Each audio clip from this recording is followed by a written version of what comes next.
Здравствуйте, ребята! 49-й урок «Казахская народная сказка «Пустыня и верблюд». Қазақтың халық ертегісі «Шөл дала және түйе». Ты будешь учиться слушать сказку, понимать ее смысл, отвечать на вопросы, использовать речь именно существительные, единственного и множественного числа. Ертегі тыңдауды, мағынасын түсінуді, сұраққа жауап беруді үйренесің, және жекеше көпше түрдегі зат есімдерді қолдана аласың. Упражнение первое. Прочитай загадки. Жұмбақты оқы. Идет с бархана на бархан двугорый желтый великан. Нести поклажу тяжкий труд пустыне может лишь верблюд. Құмның үйіндісінде келе жатқан екі өркешті сары түсті алып. Оның үстінде жүгі бар, ал жүк көтеру ол үлкен еңбек. Шөл далада оны жасай алатын, жүк көтере алатын тек қана түйе. Второй.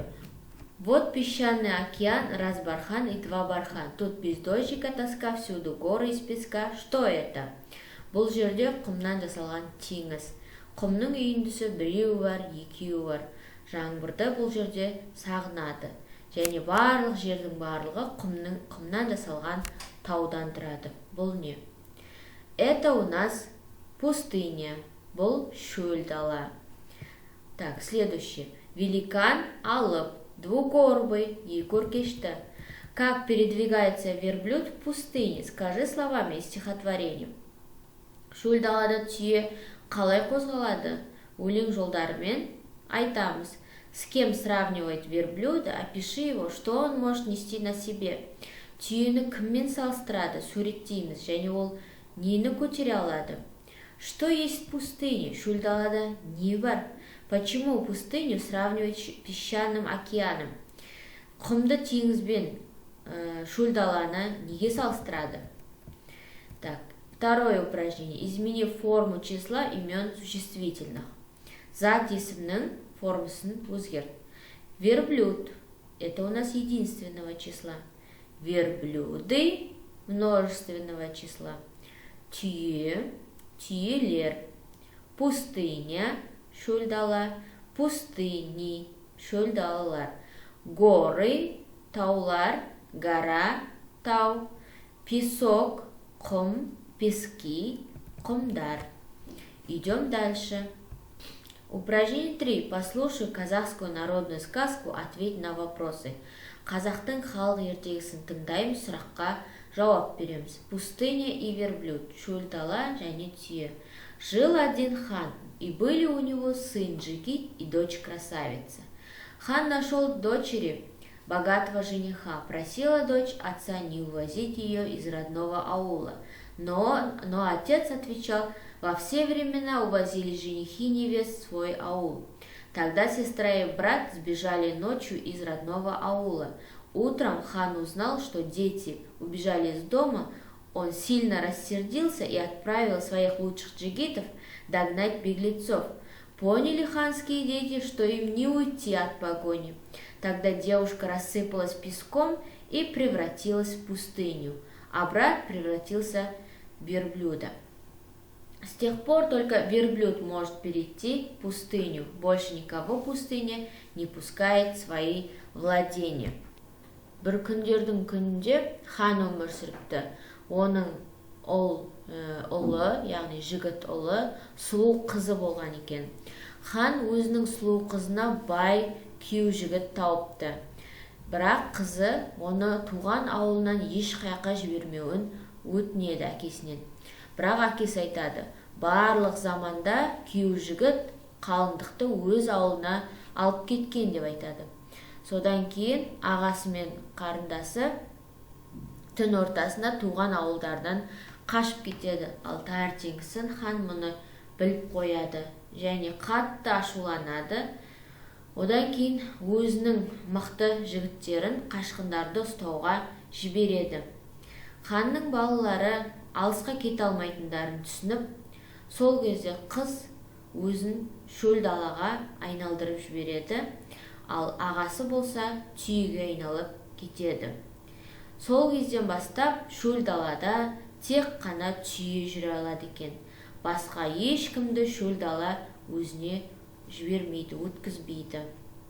Так, идем дальше. Назови героев сказки.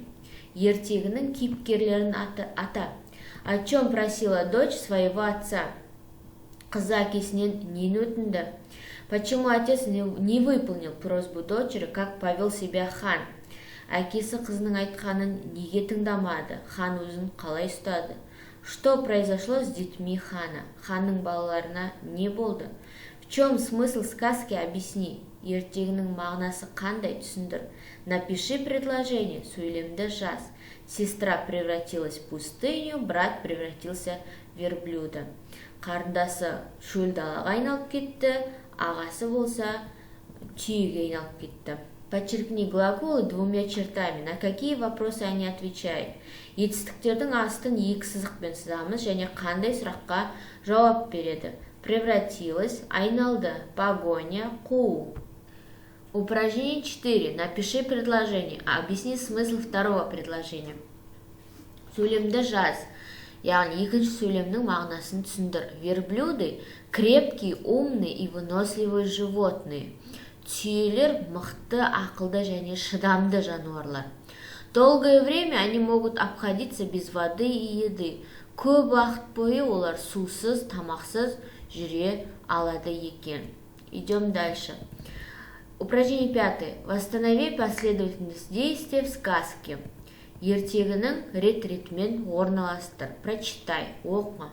Сестра превратилась в пустыню, брат превратился в верблюда. Жил один хан, были у него сын Джигит и дочь красавица. Дети поняли, что и не уйдут от погони. Утром дети убежали из родного аула. Отправил хан своих джигитов догнать беглецов. Нужно восстановить последовательность действия в сказке. Осыны рет-ретмен орналастырамыз. Так, идем дальше. Поработайте с таблицей. Вспомните, как определять род имен существительных. Кестемен жұмыс жасаймыз. Және зат есімнің бұл түрін қалай анықтауды есімізге түсіреміз. Мужской род – он, мой. Женский род – она, моя. Средний род – оно, мое. Мужской род – брат. Женский род – сестра. Средний род – мое, утро. Распределите слова по родам в 3 столбика, опирайтесь на таблицу. Кесте бойынша сөздерді орналастырамыз. Слова: пустыня, шөл дала, верблюд, түйе, великан, алып, море, теңіз, джигит, жігіт, девушка, қыз, владыка, басшы, хан, животное, жануар. В казахском языке нету мужского, женского, среднего рода. Қазақ тілінде зат есімнің бұл түрлері жоқ. Теперь вы должны распределить эти слова по 3 столбика. Осы сөздерді 3 бағанға орналастырамыз. Пустыня. Моя пустыня. Она пустыня. Это женский род. Верблюд. Мой верблюд. Он верблюд. Это мужской род. Дальше. Море. Мое море. Оно море. Это у нас средний род. Дальше работаем самостоятельно. Ары қарай өзіңіз жұмыс жасайсыз. Так, упражнение 7. Прочитай главные слова урока. Сабақтағы басты сөздерді оқы. Сказка, ертегі, море, теңіз, хан, верблюд, түйе, лошадь, жылқы, лес, орман, брат, бауыр, ағасы, пустыня, шөл дала, барханы, үйінді, құм үйіндісі, дети, балалар, песок, құм, сестра, әпке. Главные слова урока это у нас сказка, верблюд и пустыня. Сабақтың басты сөздері ертегі, түйе және шөл дала. Урок окончен, до свидания.